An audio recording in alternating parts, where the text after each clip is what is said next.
આપ સર્વોને હેતપૂર્વક જય શ્રી સ્વામિનારાયણ. આજની સત્સંગ કથા વાર્તા. નિજ મંદિર સાવરકુંડલા. આજની સત્સંગ કથા વાર્તામાં આપને શ્રી એકાદશી મહાત્મ્યની કથા સાંભળશું. યુધિષ્ઠિર રાજા પૂછવા લાગ્યા કે, હે કૃષ્ણ, નહીં માપી શકાય એવા મનવાળા, જગતના પતિ અને હે આદિ દેવ કૃષ્ણ, સ્વેદજ એટલે પરસેવાથી થનારા પ્રાણીઓ, અંડજ એટલે ઈંડામાંથી થનારા પ્રાણીઓ, ઉદ્બીજ એટલે પૃથ્વી ફોડીને બહાર નીકળનારા વૃક્ષાદિક સજીવો, તથા જરાયુજ એટલે ઓરની અંદર વીંટાયેલા પ્રાણીઓ છે. તે સર્વ પ્રાણીઓને સારું કરનારા, વિરુદ્ધ કરનારા, પાળનારા અને ક્ષય કરનારા તમોએ પોષ માસના કૃષ્ણ પક્ષની શતિલા નામની એકાદશી તો મને કહી, પરંતુ માઘ એટલે મહા મહિનાની શુક્લ પક્ષની એકાદશી પ્રસન્નતાથી કહો. માઘ મહિનાની શુક્લ પક્ષની એકાદશીનું શું નામ છે, તેનો કેવો વિધિ છે, અને તે દિવસે કયા દેવતાનું પૂજન કરવું, તે મને કહો. ત્યારે ભગવાન શ્રી કૃષ્ણ બોલ્યા કે, હે રાજાઓમાં મુખ્ય યુધિષ્ઠિર રાજા, હવે હું તમોને માઘ મહિનાના શુક્લ પક્ષને વિશે જે એકાદશી થાય છે તે એકાદશી કહું છું, તે સાંભળો.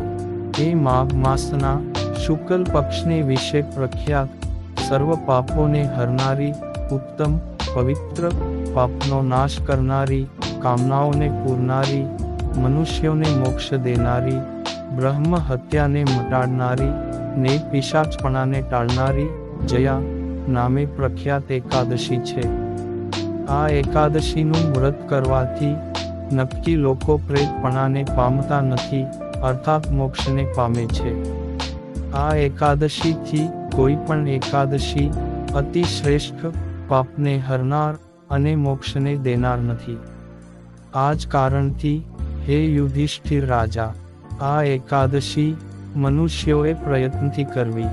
હે રાજાઓમાં શ્રેષ્ઠ યુધિષ્ઠિર રાજા, હું તમોને આ એકાદશીની સુંદર એવી પુરાણમાં કહેલી કથા કહું છું, તે સાંભળો.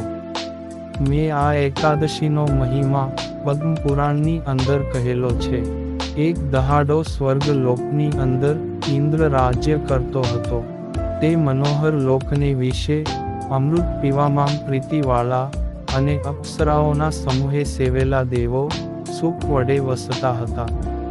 ત્યાં પારિજાતક નામના કલ્પવૃક્ષોથી શોભિત એવું નંદન નામે એક વન છે.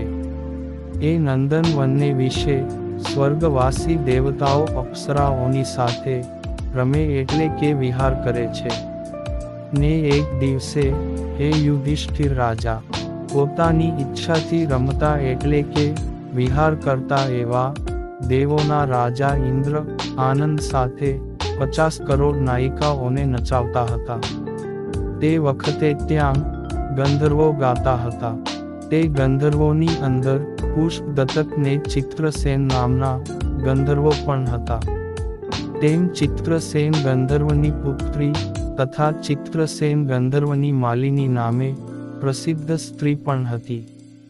એ ચિત્રસેન ગંધર્વને માલિની નામની સ્ત્રીથી પુષ્પવાન નામે પ્રસિદ્ધ ગંધર્વ પેદા થયો હતો. એ પુષ્પવાનને માલ્યવાન નામે પ્રસિદ્ધ પુત્ર પેદા થયો હતો. તે માલ્યવાનને વિશે પુષ્પવતી નામની ગાંધર્વી અતિ મોહ પામી ગઈ અને કામદેવના તીક્ષ્ણ બાણોથી અંગો અંગમાં વિંધાઈ ગઈ. તે પુષ્પવતી નામની ગાંધર્વીએ લાવણ્યતા એટલે કે સુંદરતાથી, રૂપની સંપત્તિથી તથા ભાવવાળા કટાક્ષોથી માલ્યવાનને વશ કરી લીધો. હે નરોના પતિ યુધિષ્ઠિર રાજા, હવે હું પુષ્પવતી ગાંધર્વીના રૂપનું વર્ણન કરું છું, તે સાંભળો. તે ગાંધર્વીના 2 હાથો જાણે કામદેવે કંઠના પાશરૂપ કરેલા હોય તેવા હતા. તેનું મુખ ચંદ્રમાના જેવું હતું અને નેત્રો કાન સુધી લાંબા હતા. હે રાજાઓમાં ઉત્તમ યુધિષ્ઠિર રાજા, તેના કાન કુંડળોથી શોભતા હતા, તથા ગળાની અંદર પહેરવાના પદકાદિ ઉત્તમ આભૂષણોથી કંઠ શોભતો હતો. તેના જાડા અને ઊંચા સ્તન સોનાના કળશ જેવા શોભતા હતા. તેનું પેટ અતિ પાતળું હતું, ને તેનો મધ્ય ભાગ એટલે કમર મુઠ્ઠીમાં આવી જાય એવી પાતળી હતી. તેનો કટી પશ્ચાત એટલે કે કેડની પાછળનો ભાગ પહોળો હતો, જઘન સ્થાન વિસ્તારવાળું હતું, અને તેના પગ રાતા કમળ સરખી કાંતિવાળા હતા. એ રીતે શોભાયમાન એવી પુષ્પવતી ગાંધર્વી વડે માલ્યવાન પણ મોહિત થઈ ગયો. તે માલ્યવાન ગંધર્વને પુષ્પવતી ગાંધર્વી ઇન્દ્રને રાજી કરવા માટે નાચવા સારું આવ્યા હતા, અને ત્યાં અપ્સરાઓના સમૂહની સાથે ગાતા. તથાપિ તે બંને અસ્થિર ચિત્તને લીધે શુદ્ધ સ્વરથી ગાયન ગાઈ શક્યા નહીં, અને એક બીજા તરફ નેત્રથી જોવાને લીધે કામના બાણથી વિંધાઈ ગયા. એવામાં શ્રેષ્ઠ એવા ઇન્દ્રે તે બંનેનું મન મળેલું જોઈ ગાવાના વખતનો અને ક્રિયાનો લોપ થયેલો જોઈને, તેમજ ગાવાની અંદર ભંગ થવાથી પોતાનું અપમાન ગણીને તથા ક્રોધાતુર થઈને તે બંનેને આ પ્રમાણે શાપ આપ્યો, હે મૂર્ખો! પાપ કર્મની અંદર પ્રીતિવાળા અને મારી આજ્ઞાનો ભંગ કરનારા તમો બંનેને ધિક્કાર છે. તમે બંને પિશાચની યોનિમાં સ્ત્રી પુરુષ તરીકે જોડું થાઓ, અર્થાત ધણી ધણિયાણી થાઓ, અને મૃત્યુ લોકને પામીને તમારા કર્મનું ફળ ભોગવો. એ રીતે ઇન્દ્રે શાપ દીધાથી દુઃખિત મનવાળા અને ઇન્દ્રના શાપથી મોહ પામેલા તે બંને હિમાલય પર્વત પ્રત્યે ગયા. હવે પિશાચપણાને પામેલા અને ભયંકર દુઃખને ભોગવતા એવા તે બંને જણા સંતાપવાળા મનથી મોટું દુઃખ ભોગવવા લાગ્યા.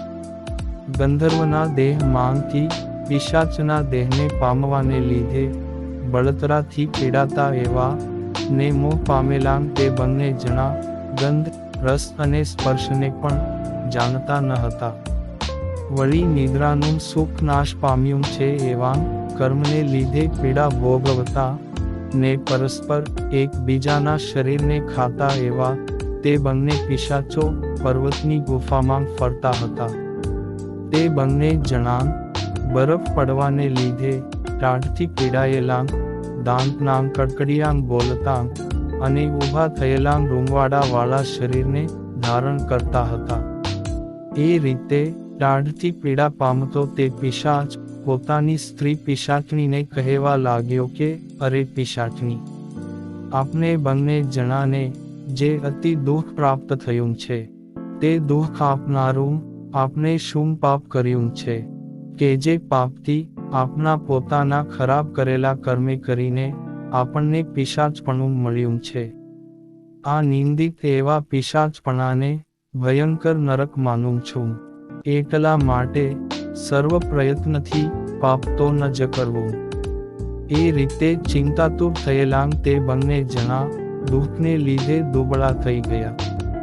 એ રીતે પિશાચપણાને પામેલા તે બંને જણાના ભાગ્યના ઉદયથી માઘ માસના શુક્લ પક્ષની તિથિઓમાં ઉત્તમ એવી જયા નામે પ્રખ્યાત એકાદશીની તિથિ આવી. ત્યારે હે નરોના અધિપતિ યુધિષ્ઠિર રાજા, તે દિવસે તે બંને પિશાચો આહાર કર્યા વગરના અને જળનું પાન કર્યા વગરના રહ્યા. વળી તેઓએ તે દિવસે જીવોનો નાશ કર્યો નહીં, તેમ પાંદડા તથા ફળોનું પણ ભક્ષણ કર્યું નહીં. એ રીતે દુઃખયુક્ત તે બંને જણા પીપળાની પાસે પડ્યા રહ્યા. હે યુધિષ્ઠિર રાજા, એ રીતે ભૂખ્યા અને તરસ્યા એવા તે બંને જણા તે દિવસે તે પીપળાના ઝાડના થડની પાસે પડ્યા હતા. એવામાં સૂર્યનારાયણ અસ્ત થયા, અને દારૂણ ટાઢવાળી ઘોર રાત્રિ પડી. તે રાત્રિને વિશે ધ્રુજતાન એવા અને હિમ પડવાને લીધે હલી ચલી શકે નહીં એવા તે બંને જણાનો શરીર સાથે શરીર અડાડીને અને હાથોથી બગલગીરી કરીને વળગી રહ્યા. તો પણ તેઓને નિદ્રા આવી નહીં, તેમ કામ પણ વ્યાપ્યો નહીં, તેમ સુખ પામ્યા નહીં. પરંતુ હે રાજાઓમાં શ્રેષ્ઠ યુધિષ્ઠિર, તે બંને જણા ઇન્દ્રના શાપને લીધે પીડા પામ્યા. એ રીતે દુઃખ પામતાં એવા તે બંને જણાને જયા એકાદશીનું વ્રત થયાને લીધે અને રાત્રિએ જાગરણ થવાને લીધે જે ફળ પ્રાપ્ત થયું તે હું તમોને કહું છું તે સાંભળો. એ બંને જણા આ એકાદશીના વ્રત કરવાથી 12ને દિવસે હે નરોના રક્ષક યુધિષ્ઠિર રાજા, વિષ્ણુ ભગવાનની પ્રસન્નતાથી તે પુષ્પવતીને માલ્યવાન જે પિશાચપણાને પામ્યા હતા તેમાંથી મુક્ત થઈને પ્રથમના સરખાં રૂપવાળા થયા, અર્થાત ગંધર્વના દેહને પામ્યા. એ રીતે પ્રથમથી થયેલા સ્નેહવાળા પૂર્વના આભૂષણોને ધારણ કરેલા, વિમાનની અંદર બેઠેલા, અપ્સરાઓના સમૂહે સેવેલા, તંબુરત વગેરે ગંધર્વોએ સેવાતા ને હાવભાવવાળા પુષ્પવતીને માલ્યવાન એ બંને જણા સ્વર્ગ પ્રત્યે ગયા. અને તેઓએ દેવોના રાજા ઇન્દ્રની આગળ જઈને આનંદથી પ્રણામ કર્યા. એ રીતે બંને જણાને પ્રણામ કરતાં જોવાથી ઇન્દ્ર રાજા વિસ્મય પામીને બોલ્યા. પછી ઇન્દ્ર બોલ્યા કે અરે પુષ્પવતી અને માલ્યવાન, તમારા બંનેનું પિશાચપણું ક્યાં પુણ્યને લીધે નાશ પામ્યું, ને તમો બંનેને ક્યાં દેવે પિશાચપણા માંથી મુક્ત કર્યા. ત્યારે માલ્યવાન કહેવા લાગ્યો કે હે સ્વામી, વસુદેવના પુત્ર એવા શ્રીકૃષ્ણ ભગવાનની પ્રસન્નતાથી જયા એકાદશીના ઉત્તમ વ્રતથી ને જેમ સત્ય હોય તેવી રીતે ભગવાનની ભક્તિ કરવાના પ્રભાવથી અમારું પિશાચપણું નાશ પામ્યું. આવી રીતનું માલ્યવાનનું બોલવું સાંભળીને દેવોના રાજા ઇન્દ્ર બોલ્યા કે હે માલ્યવાન, હવેથી તમો બંને પવિત્ર, પાવન ને મારે પણ વંદન કરવા યોગ્ય થયા. કેમ કે હરિવાસર એવી એકાદશીને કરનારા તથા વિષ્ણુની ભક્તિમાં તત્પર છો. જેઓ વિષ્ણુ ભગવાનની ભક્તિમાં પ્રીતિવાળા ને શિવની ભક્તિમાં પ્રીતિવાળા છે, તેઓ અમારે સર્વ પૂજવા યોગ્ય ને વંદન કરવા લાયક છે, એમાં કંઈ પણ સંશય નથી. માટે જે રીતે તને સુખની પ્રાપ્તિ થાય તે રીતે દેવતાના સ્થાન એવા આ સ્વર્ગની અંદર પુષ્પવતીની સાથે વિહાર કર. એ કારણથી હે રાજાઓના ઇન્દ્ર યુધિષ્ઠિર, જયા એ નામથી પ્રસિદ્ધ એવો જે આ હરિ ભગવાનનો દિવસ છે તે બ્રહ્મ હત્યાનો નાશ કરનાર છે, માટે તારે તે અવશ્ય કરવો. હે નરોના પાળનાર યુધિષ્ઠિર રાજા, જયાનું વ્રત કર્યું છે તેને સર્વ પ્રકારના દાનો દીધા છે, યજ્ઞો કર્યા છે ને તે સર્વ તીર્થોમાં સારી રીતે નાહ્યો પણ છે. શ્રદ્ધાવાન જે મનુષ્ય ભક્તિયુક્ત ચિત્તથી આ જયા એકાદશીનું વ્રત કરે છે તો તે આજથી 100 કરોડ કલ્પ સુધી વૈકુંઠ લોકની અંદર જરૂર આનંદ સાથે વાસ કરે છે. હે ધર્મરાજા, આ જયા એકાદશીનો પાઠ કરવાથી ને સાંભળવાથી અગ્નિષ્ટોમ નામના યજ્ઞના ફળને પામે છે, એમાં કંઈ સંશય નથી. એ પ્રમાણે શ્રી પદ્મ પુરાણને વિશે શ્રી કૃષ્ણ યુધિષ્ઠિરના સંવાદ રૂપે માઘ માસના શુક્લ પક્ષની જયા એકાદશી મહાત્મ્ય સંપૂર્ણ. અને હવે પછીની કથા વાર્તા આપને આગળના ભાગમાં સાંભળશું. અત્યારે આપ સર્વોને ભાવથી જય શ્રી સ્વામિનારાયણ.